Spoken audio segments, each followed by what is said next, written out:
Well, we'll create such an object. It's not very hard to do. Quite simply, we'll add a new mesh. Let's say add a circle. And I'll get out of edit mode. And I'll clear its location and apply its rotation. And I'll scale it down a little bit in edit mode. Now that can be my IKFK controller, similar to one here, moving between 0 and 1. However, it would be nice if I could move the controller up here without creating an IK constraint. And I can make that happen by parenting it to another object. So then it can stay at 0 even though its parent moves to a different location. Let me scale down a bit more. I'll snap the cursor to this location, and then I'll add another mesh. I'll add a plane, subdivide these two edges, delete these two edges, and then move everything so it starts at 0. Sorry, I have x-axis mirror edit on. I'll turn it off, and then everything can move smoothly.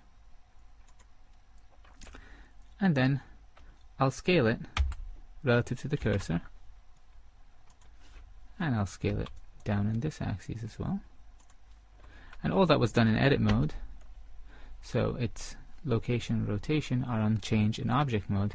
I'll apply its scale and rotation here. Then I'll select this control and parent it to it.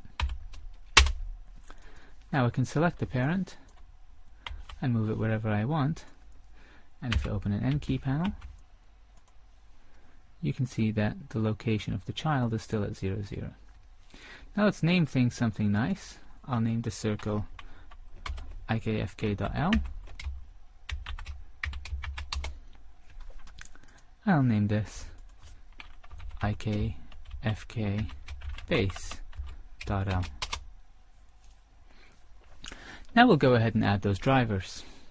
I'll select first this arm here. I'll click on show to show the IPO, which is already visible in this case. And then I'll hit N to bring up this transform properties key, select the curve, and then I'll click on add driver, and I'll select ikfk.l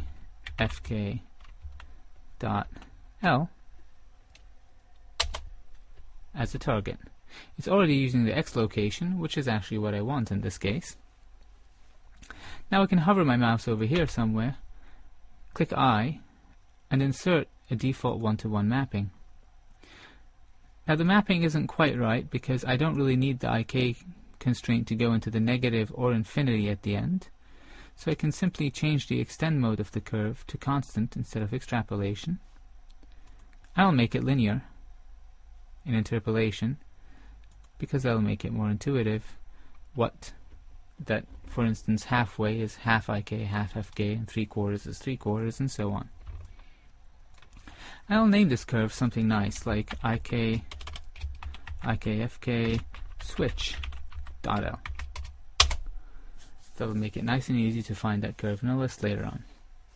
Now you'll notice one of the interesting things here is that I've named my IK constraint my constraint, and that's because when I'm doing animation on constraints that's really applying within an action, and that channel needs to have a name for it to work, and the name const or const.001 is not really very informative, so I named all my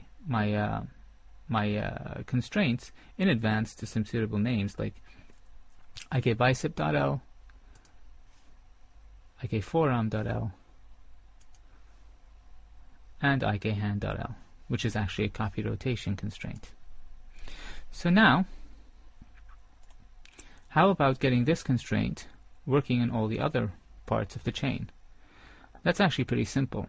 I select each bone, click show on the constraint that I'd like to be driven, and then select the same curve for that constraint.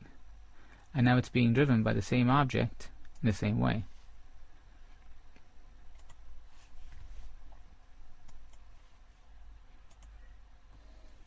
And that's all we need to get it working. Now, for instance, I can grab this control and nothing happens, but then I grab this and we have IK.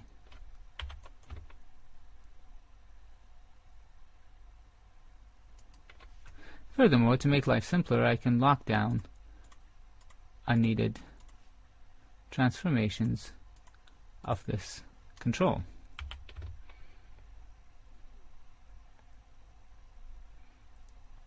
And there we have the IK-FK switching that works on Mancandy's armature.